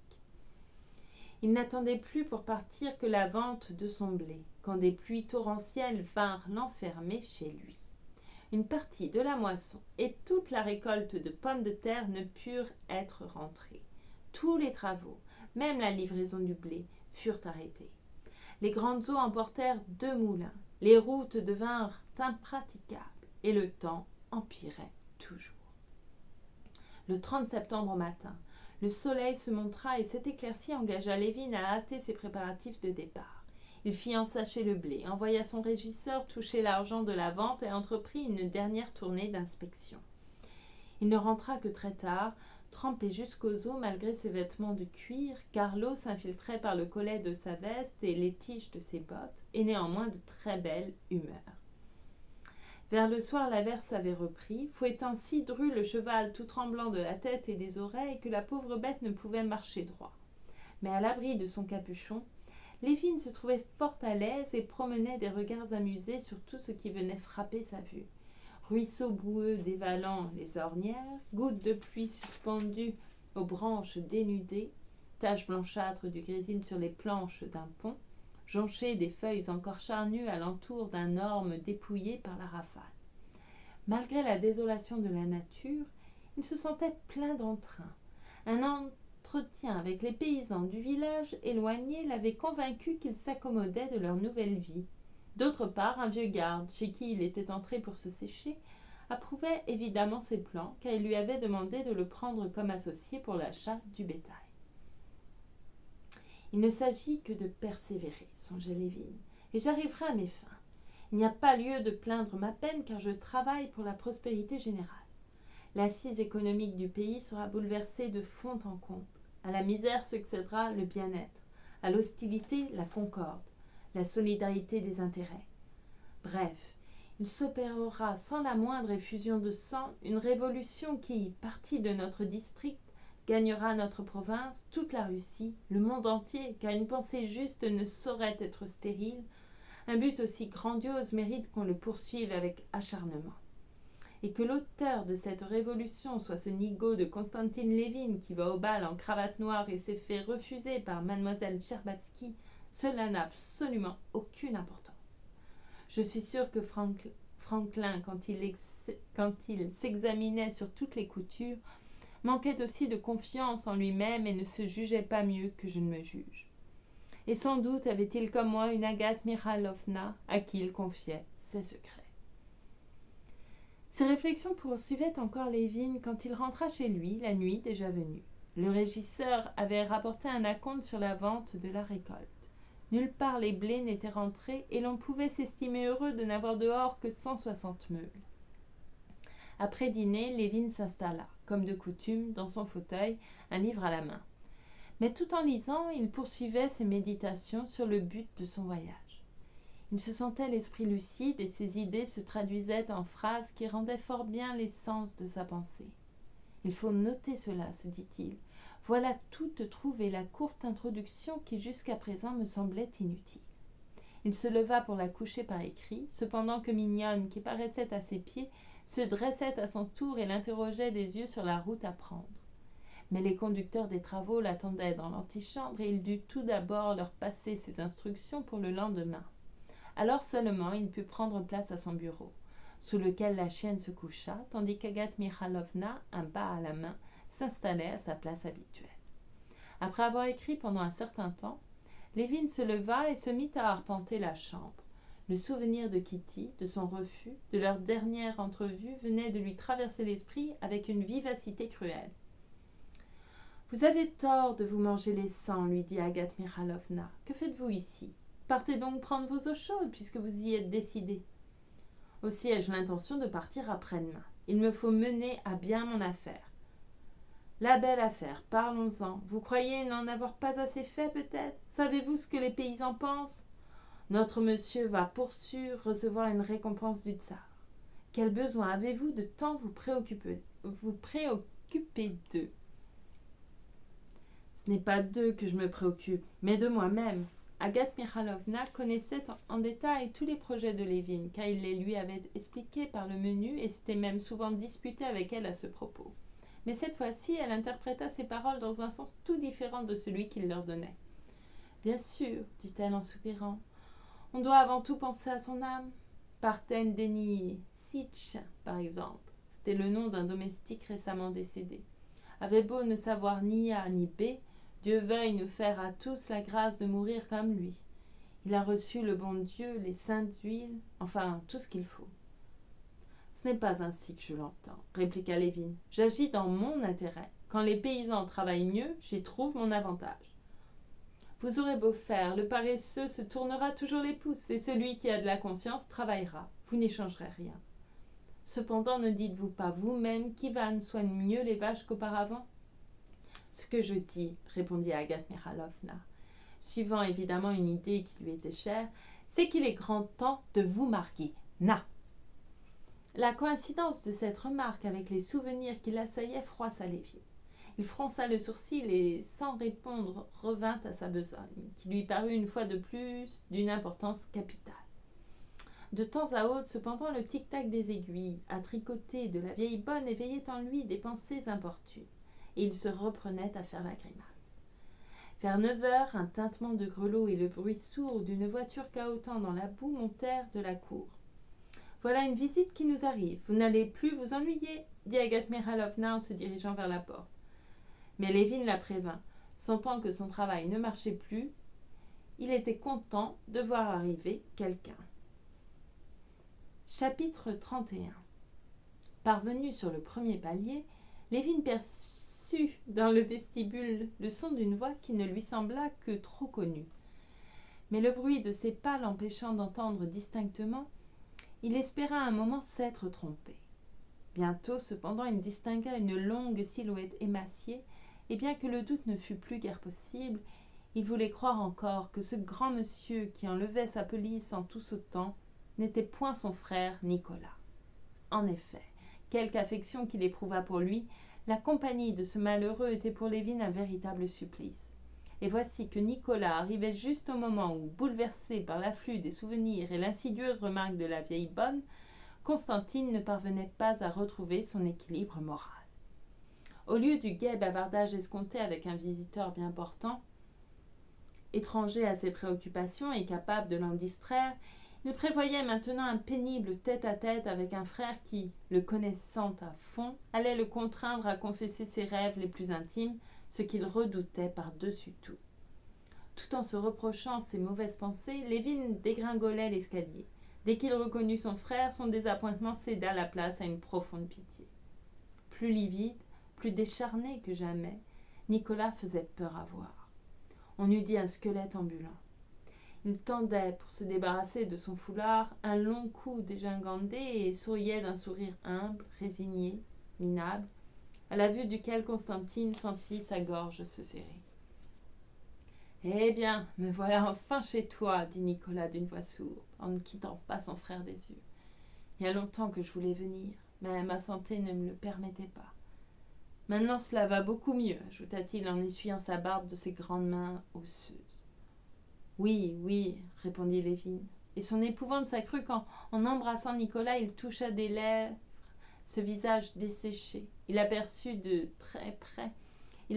près l'éclat étrange de ses grands yeux dilatés.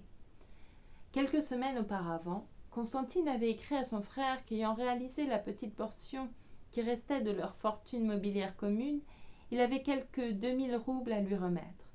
Nicolas déclara que, tout en venant toucher cet argent, il avait surtout à cœur de revoir le nid d'autrefois, de poser le pied sur la terre natale pour y puiser des forces, comme les héros de l'ancien temps. Malgré sa taille de plus en plus voûtée et son effroyable maigreur, il avait encore des mouvements vifs et brusques. Lévin le mena dans son bureau. Nicolas changea de vêtements avec beaucoup de soin, ce qui ne lui arrivait pas autrefois. Peigna ses cheveux rares et rudes, puis monta, tout souriant, au premier. Il était dans une humeur douce et gaie, que Lévin lui avait bien souvent connue du temps de leur enfance. Il parla même sans amertume de Serge Ivanovitch. Il plaisanta avec Agathe Mikhailovna et s'informa des anciens serviteurs. La mort de Parten Denissitch parut vivement l'impressionner. Son visage prit une expression d'émoi, mais il se remit aussitôt. « Il était très vieux, n'est-ce pas ?» demanda-t-il et changeant aussitôt de conversation. « Eh bien, fit-il, je vais rester 1 mois ou 2 chez toi, puis je retourne à Moscou où Miakov m'a promis une place, et j'entrerai en fonction. Je compte vivre tout autrement. Tu sais, j'ai éloigné cette personne. » « Marie Nikolaïevna, pourquoi cela ? C'était une vilaine femme qui m'a causé tous les ennuis imaginables. » Il se garda de dire qu'il l'avait chassée parce qu'elle lui servait un thé trop clair et surtout parce qu'elle le traitait en malade. « Je veux du reste changer du tout au tout mon genre de vie. J'ai fait des bêtises comme tout le monde, mais la fortune, je m'en moque. Ce qui m'importe, c'est la santé. Et Dieu merci, je me sens beaucoup mieux. » Tout en l'écoutant, Lévin cherchait en vain une réponse. Nicolas, qui parut s'en douter, se mit à le questionner sur la marche de ses affaires et Constantine, heureux de pouvoir parler sans dissimulation, lui raconta ses projets et ses essais de réforme. Nicolas lui prêtait une oreille distraite. Ces 2 hommes se tenaient de si près qu'ils se devinaient au moindre geste, à la moindre inflexion de voix. Or, une seule et même pensée les occupait en ce moment, la maladie et la mort prochaine de Nicolas. Mais comme ni l'un ni l'autre n'osait y faire allusion, leurs paroles ne pouvaient être que mensonges. Jamais Lévin ne vit approcher avec autant de soulagement l'heure de la retraite. Jamais avec aucun étranger, dans aucune visite officielle, il n'avait tant manqué de naturel. Il en avait conscience et le remords qu'il en éprouvait le rendait encore plus emprunté et plus mal à l'aise. Tandis que son cœur se brisait à la vue de son frère mourant, il lui fallait entretenir une conversation sur la vie que ce frère se proposait de mener. La maison n'ayant encore qu'une chambre chauffée, Lévin, pour épargner à son frère toute humidité, lui offrit de partager la sienne. Nicolas se coucha, dormit comme un malade, se retournant sans cesse dans son lit, toussant, bougonnant. Parfois il poussa un profond soupir, murmurait « Ah, mon Dieu !» Parfois, quand une quinte l'oppressait, il s'écriait « Oh, diable !» Longtemps Constantine l'écouta sans pouvoir dormir, assailli qu'il était par diverses pensées qui toutes le ramenaient à l'idée de la mort. Pour la première fois, la mort, terme inévitable de toute chose, se présentait à lui dans toute sa tragique puissance. Elle était là, dans ce frère au sommeil agité qui invoquait indifféremment Dieu ou le diable. Elle était en lui aussi, prête à surgir aujourd'hui, demain, dans 30 ans, qu'importait. Et qu'était au juste cette mort inexorable ? Il ne le savait pas, il n'y avait jamais songé, il n'avait jamais eu le courage de se le demander. Je travaille, je poursuis un but, et j'ai oublié que tout finissait, qu'il fallait mourir. Accroupi dans son lit dans l'obscurité, entourant ses genoux de ses bras, la tension de son esprit lui faisait retenir sa respiration. Mais plus il réfléchissait, plus il voyait clairement que dans sa conception de la vie, il n'avait omis que ce léger détail, la mort, qui viendrait un jour couper court à tout. À quoi bon alors entreprendre quoi que ce fût ? Et il n'y avait à cela aucun remède. C'était horrible, mais inévitable. Mais je vis encore, voyons. Que faut-il donc que je fasse maintenant ? Se demandait-il désespérément. Il alluma une bougie, se leva sans bruit, s'approcha du miroir pour examiner son visage et ses cheveux. Quelques mèches grises se montraient déjà aux tempes. Il ouvrit la bouche. Ses molaires commençaient à se gâter. Il découvrit ses bras musculeux et les trouva pleins de force. Mais ce pauvre Nicolas, qui respirait si péniblement avec le peu de poumons qui lui restait, avait eu aussi un corps vigoureux. Et tout à coup, il se rappela qu'étant enfant, le soir, quand on les avait couchés, leur bonheur était d'attendre que Fiodor Bogdanitch eût quitté la chambre pour se battre à coups d'oreiller et rire de si bon cœur que la crainte même de Fiodor Bogdanitch ne pouvait arrêter cette exubérante joie de vivre. Et maintenant le voilà couché avec sa pauvre poitrine creuse et voûtée. Et moi je me demande en vain pourquoi je vis et ce que je deviendrai. Que diable fais-tu là et pourquoi ne dors-tu pas ? Je n'en sais rien. Une insomnie. Moi j'ai bien dormi. Je ne transpire plus. Touche ma chemise. Elle n'est pas mouillée, n'est-ce pas ? Lévin obéit, regagna son alcôve, souffla la bougie, mais ne trouva toujours pas le sommeil. Ainsi donc, il n'avait apporté quelque clarté dans le grave problème de l'organisation de la vie que pour en voir surgir un autre, insoluble, celui-là, le problème de la mort. Oui, il se meurt, il mourra au printemps. Que puis-je faire pour l'aider ? Que puis-je lui dire ? Que sais-je de tout cela ? J'avais oublié qu'il fallait mourir. Chapitre 32. Tout excès d'humilité entraîne chez la plupart des gens une réaction violente. Alors leurs exigences, leurs tracasseries ne connaissent plus de bornes. Lévin, qui savait cela par expérience, se doutait bien que la douceur de son frère ne serait pas de longue durée. Dès le lendemain, en effet, Nicolas s'irrita des moindres choses et s'attacha à froisser Constantine dans ses points les plus sensibles. Lévin s'accusait d'hypocrisie, mais hélas, il n'en pouvait. Mais hélas, il n'en pouvait. Je ne connais pas cette formule. Il voyait bien que si tous deux avaient été sincères, ils se seraient regardés en face et n'auraient pu échanger d'autres propos que ceci. Tu vas mourir, tu vas mourir. Je le sais, j'ai peur, horriblement peur. Mais comme cette sincérité n'était pas possible, Constantine tentait de parler de sujets indifférents. Cette tactique, où il avait vu tant d'autres exceller, ne lui réussissait jamais. Sa gêne n'était donc que trop visible, et son frère, qui le devinait, relevait chacune de ses paroles. Le surlendemain, Nicolas remit sur le tapis la question des réformes de son frère, réformes que non seulement il critiqua, mais fit mine de confondre avec le communisme. Tu as pris les idées d'autrui pour les défigurer et les appliquer là où elles sont inapplicables. Mais non, te dis-je, je poursuis un tout autre but. Ces gens-là nient la légitimité de la propriété, du capital, de l'héritage, tandis que je prétends uniquement régulariser le travail sans méconnaître le moins du monde la valeur de ses stimulants. Depuis qu'il s'était pris d'une belle passion pour les sciences sociales, Lévin faisait, à son corps défendant, de plus en plus appel pour exprimer sa pensée à d'affreux vocables barbares. Bref, tu prends une idée étrangère, tu lui ôtes ce qui en fait la force et tu prétends la faire passer pour neuve, dit Nicolas en tiraillant sa cravate. Mais je t'assure qu'il n'y a aucun rapport, ces doctrines, continua Nicolas avec un sourire ironique et un regard étincelant de colère, ont du moins l'attrait, que j'appellerais géométrique, d'être clairs et logiques. Ce sont sans doute des utopies. Mais si l'on arrive à faire table rase du passé, s'il n'y a plus ni famille ni propriété, il peut évidemment se produire une forme nouvelle de travail. Mais tu ne donnes à tes projets aucune assise sérieuse. Pourquoi veux-tu toujours confondre ? Je n'ai jamais été communiste. Je l'ai été moi. Et je trouve que si le communisme est prématuré, il a pour lui la logique et l'avenir, comme le christianisme des premiers siècles. Je prétends seulement que le travail est une force élémentaire qu'il importe d'étudier scientifiquement afin d'en reconnaître les propriétés, et c'est parfaitement inutile. Cette force agit d'elle-même et trouve toujours les formes qui lui conviennent. Partout, il y a eu d'abord des esclaves, puis des métayers. Nous aussi, nous connaissons et le fermage et le métayage et le faire-valoir direct. Que cherches-tu de plus » Lévin prit feu à ces derniers mots. D'autant plus qu'il craignait que son frère n'eût raison.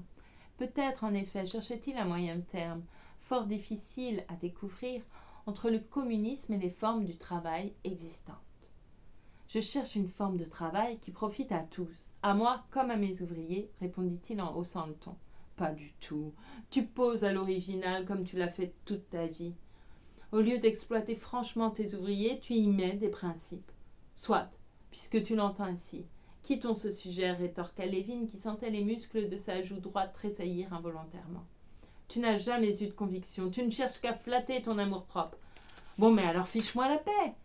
J'aurais dû le faire depuis longtemps. Que le diable t'emporte. Je regrette fort d'être venu. Lévin eut beau vouloir le calmer, Nicolas fit la sourde oreille et persista à dire qu'il valait mieux se séparer. Constantine devina que la vie était devenue intolérable à son frère et s'empressa, à l'heure du départ, de lui faire des excuses, à vrai dire, un peu contraintes. « Ah ah, de la magnanimité maintenant, dit Nicolas en souriant. Si le besoin d'avoir raison te tourmente, mettons que tu sois dans le vrai.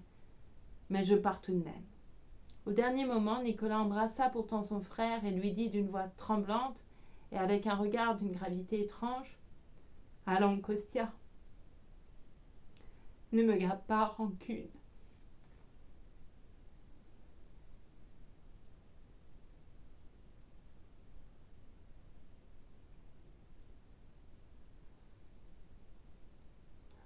Ce furent les seules paroles sincères.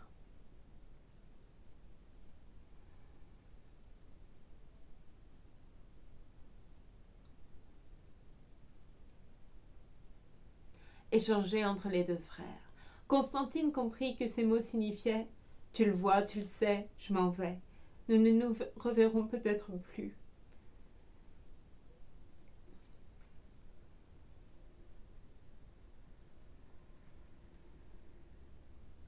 Et les larmes jaillirent de ses yeux.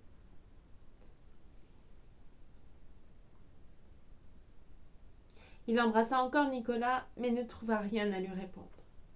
Le surlendemain, Lévin partit à son tour. Il rencontra à la gare le jeune Tcherbatsky, cousin de Kitty, qui s'étonna de le voir si triste. « Qu'as-tu donc » demanda le jeune homme.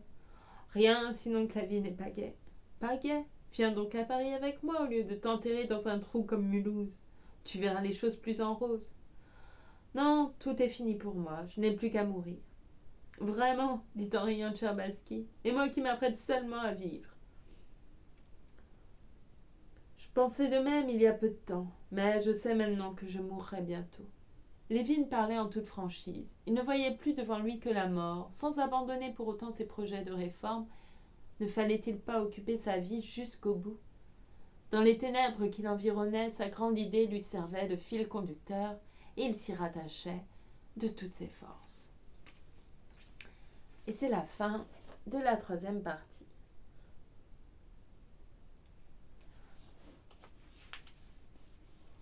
Et c'est la fin de cette lecture aussi. Je vais juste prendre quelques poèmes. J'essaie de me détacher les cheveux pour voir si j'ai... Ah, mais j'ai une plume dans les cheveux. Je sais d'où elle vient. Pardon. Pas du tout ça. J'avais... Je suis tombée sur un poème l'autre jour. Est-ce que je le retrouve ? Sinon, tant pis.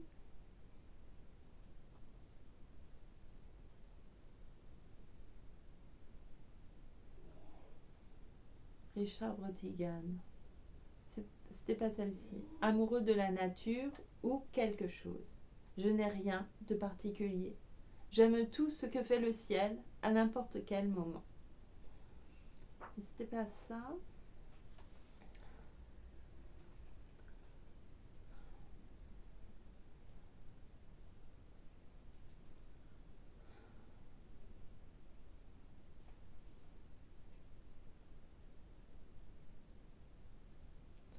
Bon, je vais en lire 2 comme ça, qui ne sont pas celles que j'avais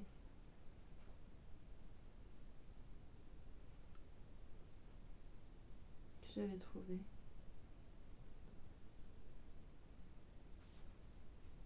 Allez, 3. Sur mes genoux, je berce le soleil.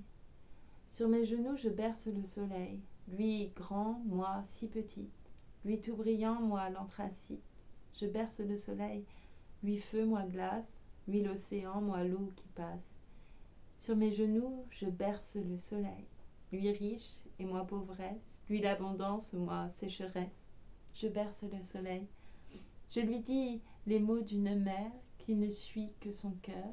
Et tous ces riens, miettes, misère, lui sont miel et douceur. Ô lourd été, je tiens mon enfant sans pareil. Lui plénitude, moi désaccord. Lui rouge vie et moi la mort. Sur mes genoux, je berce le soleil. Anne Perrier. J'évite de tousser.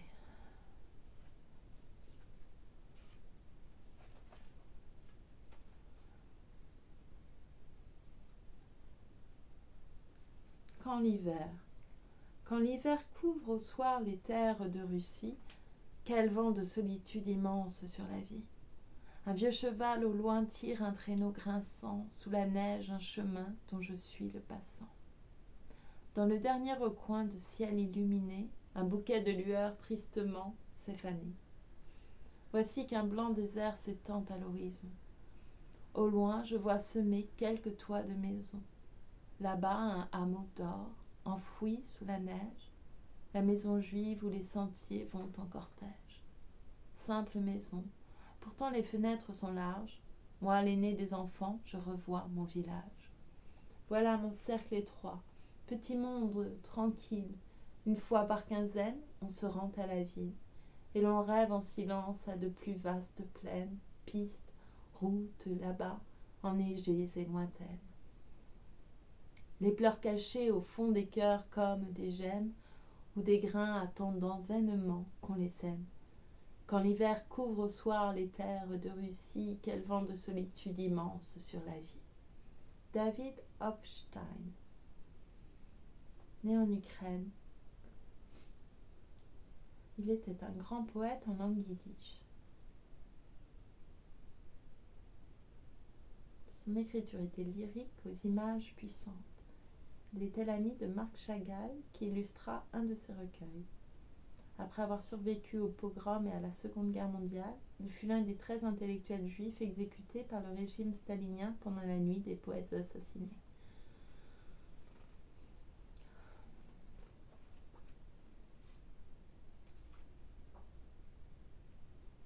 Je crois que c'était celle-ci que je voulais lire. Moi, l'hiver, je pense. Moi, l'hiver, je pense aux petits oiseaux qui couvent des œufs glacés dans les arbres.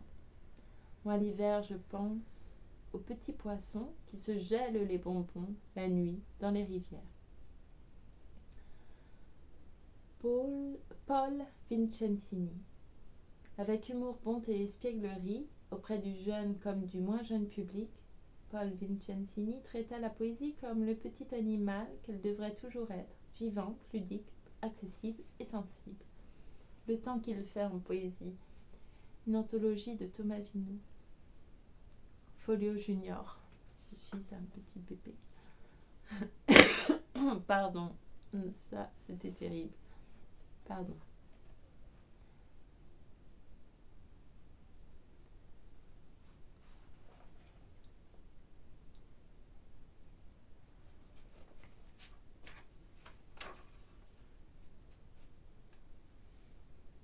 Échange.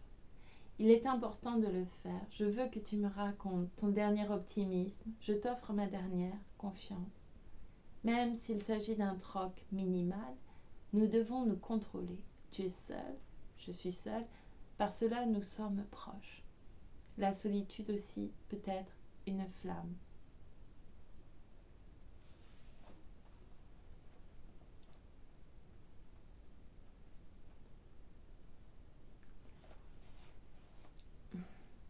Noces de perles.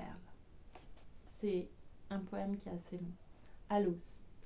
C'est quand même beau de rajeunir. Ronnie Lescauflair. Au bout du compte que l'amour bref est compliqué. Et en revanche, comme est simple l'amour long, disons qu'il n'a pas besoin de barricades contre le temps ou contre les difficultés, ni ne s'enlise dans des ferveurs à durée déterminée. L'amour bref, même dans les moments où il ignore son proverbial empressement, conserve toujours ou cache ou dissimule des semi-adieux qui annoncent l'invasion de l'oubli. En revanche, l'amour long ne contient ni clivage, ni solution de continuité, mais plutôt une continuité de solution. Ceci est lié à une histoire, la nôtre, je veux dire celle de ma femme et la mienne, une histoire qui a fait une escale après 30 mois de mars, qui à ce stade sont comme 30 ponts ou 30 provinces de la même mémoire. Parce que chaque époque d'un amour long, chaque chapitre d'un couple conséquent est une région avec ses propres arbres et ses propres échos, ses propres terrains vagues, ses codes chaleureux. Et voici que ma femme et moi sommes ce qu'on appelle un couple ordinaire et donc mal assorti. 30 années, y compris les bissextiles, de vie en commun et en extraordinaire. Quelqu'un m'informe que ce sont les noces de perles. C'est peut-être le cas puisque la perle est secrète et qu'elle est éclat, larmes, fête, profondeur et autres allégories qui s'égrènent comme des perles. Quand je l'ai rencontrée, elle avait à peine 12 ans, des tresses noires et un chien paresseux qui nous servait à tous de paillasson. Moi j'avais 14 ans et même pas de chien. Je calculais mentalement l'avenir, les obstacles et sus qu'elle m'était destinée.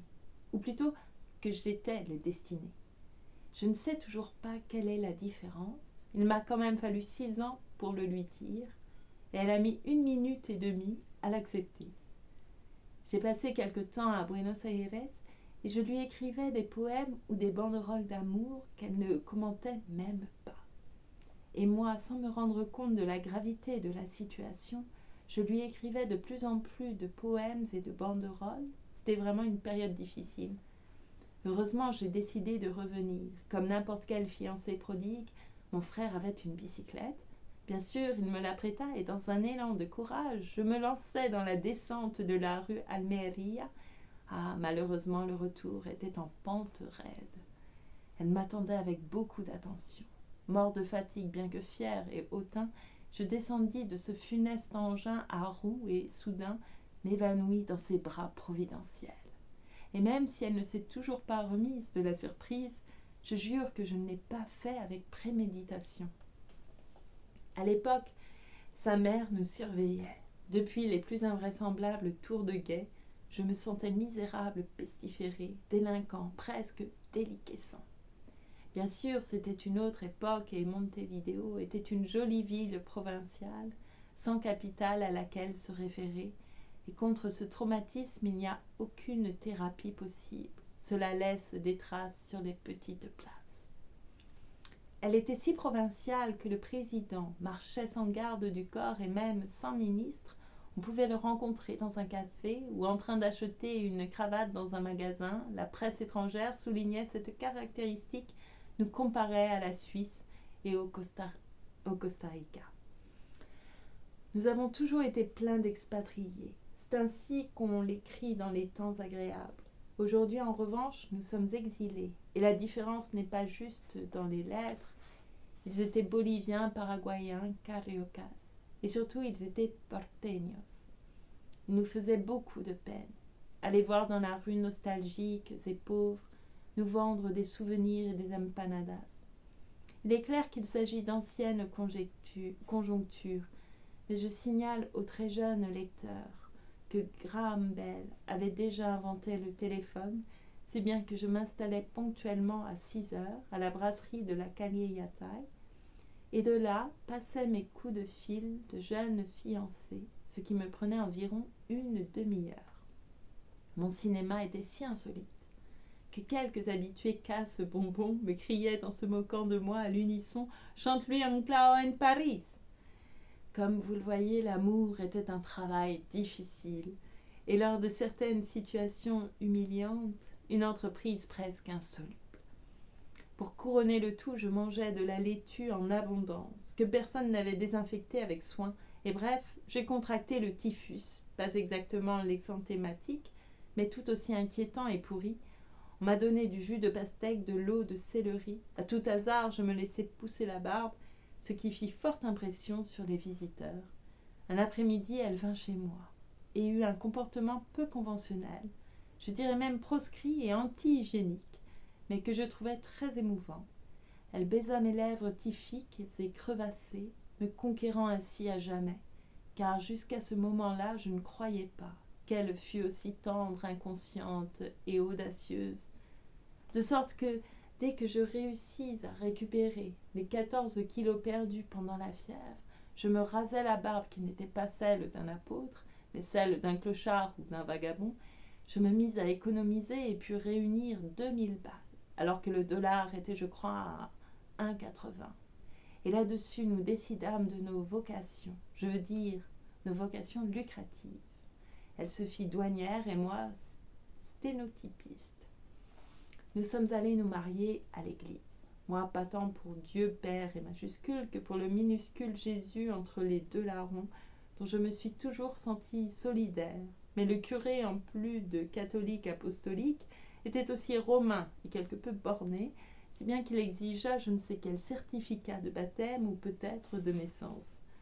S'il y a une chose dont je suis sûre, c'est que je suis née. Nous nous rendîmes donc dans une autre église, où un sympathique pasteur luthérien, sans nous emmerder avec des documents, nous maria succinctement et nous dîmes oui, comme si nous l'encouragions, et sur la photo nous avions l'air affreux. Notre lune et son miel se déroulèrent selon des pratiques similaires à celles d'aujourd'hui, car l'humanité a peu évolué sur ce point véritablement cardinal. C'était en mars 1946, quelques mois après que Daddy Truman, ému, généreux, sensible, expéditif, eut transformé Hiroshima en une ville cadavre, un haillon immobile, une non-ville. Peu de temps avant ou peu de temps après, au Brésil, Adolph Berck, ambassadeur des USA, soutint aux surprises le coup d'État contre Vargas. Au Honduras, les investissements yankees s'élevaient à 300 millions de dollars. Le Paraguay, l'Uruguay, les intrépides et déclarèrent la guerre à l'Allemagne, sans d'ailleurs provoquer de grands remous.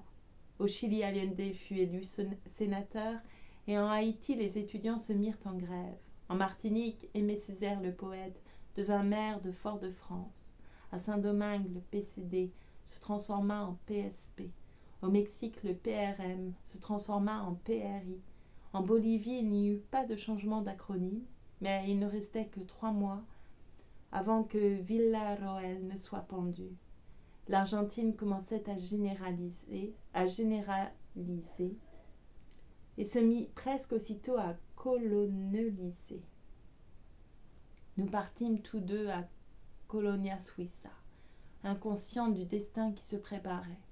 Elle avec un gilet vert que j'ai toujours aimé, et moi avec 3 chemises blanches. Ensuite, il fallut bien travailler, et nous avons travaillé pendant 30 ans.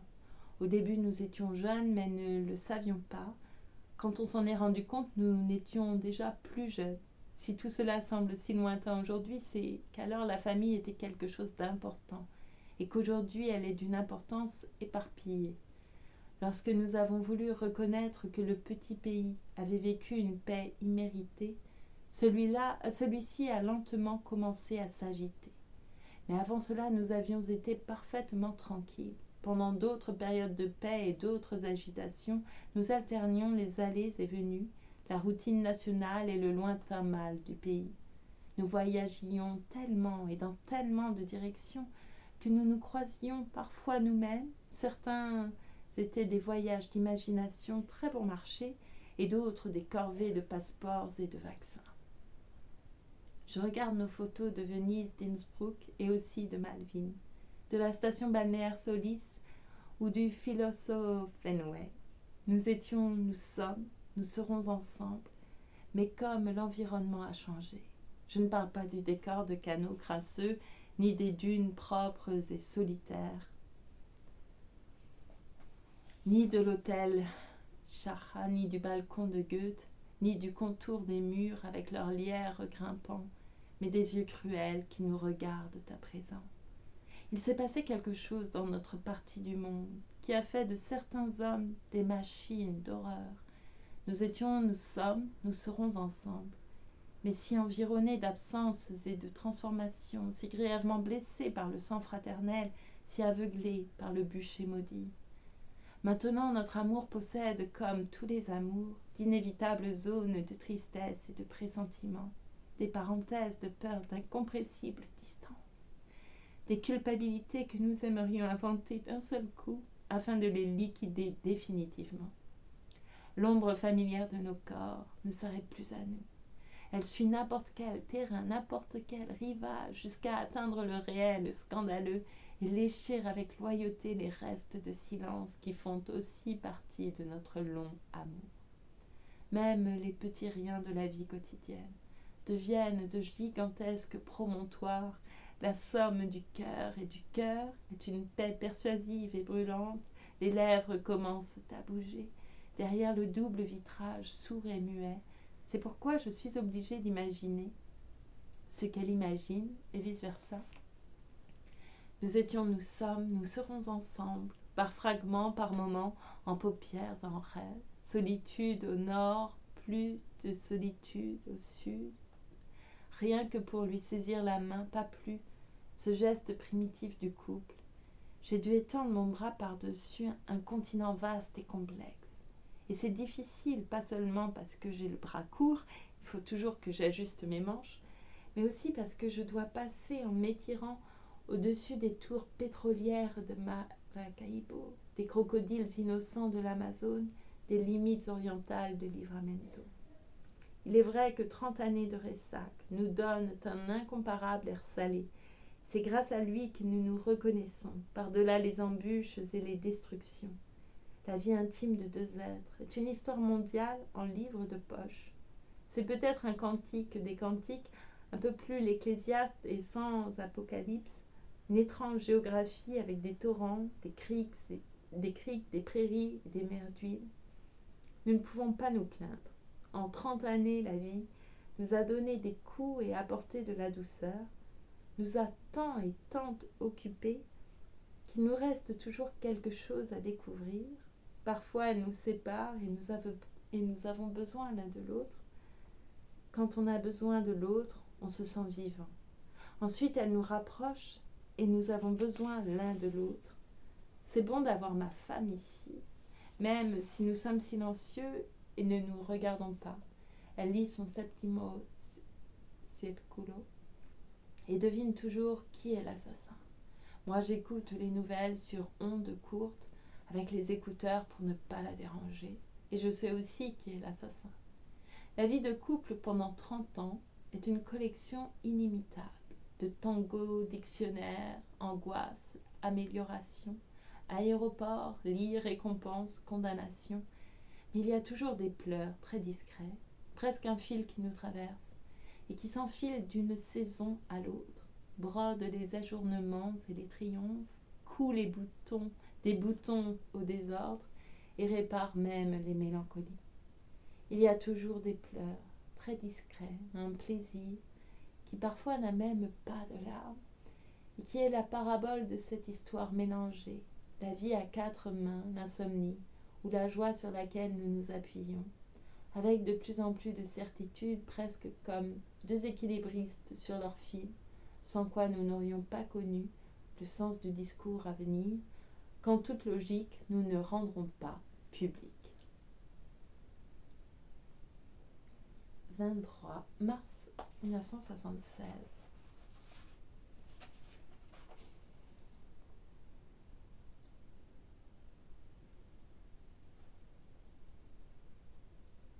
Rapport sur les caresses. 1. La caresse est un langage. Si tes caresses me parlent, je ne veux pas qu'elles se taisent. 2. La caresse n'est pas la copie d'une autre caresse lointaine. Elle est une nouvelle version, presque toujours améliorée. 3. La caresse, tant qu'elle dure, est la fête de la peau, et quand elle s'éloigne, elle laisse sans protection la luxure. 4. Les caresses des rêves, qui sont prodiges, enchantements, souffrent cependant d'un défaut. elle manque de tact. 5. Comme aventure et comme énigme, la caresse commence avant de devenir caresse. 6. Il est clair que le meilleur n'est pas dans la caresse elle-même, mais dans sa continuation.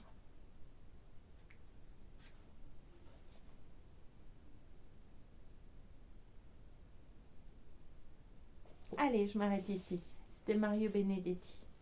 Poème d'amour, l'amour, les femmes et la vie. Une anthologie personnelle.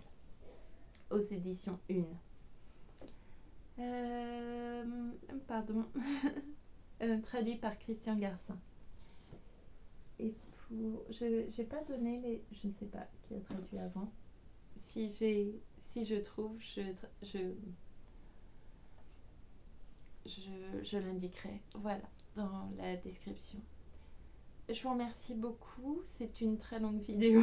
Je pense que personne ne la regardera. Ce n'est pas grave. Et si vous la regardez, je vous remercie beaucoup. Je vous remercie beaucoup pour votre écoute. Je vous dis à bientôt. Prenez soin de vous. Voilà. Merci encore. Je ne sais plus où on est. Voilà.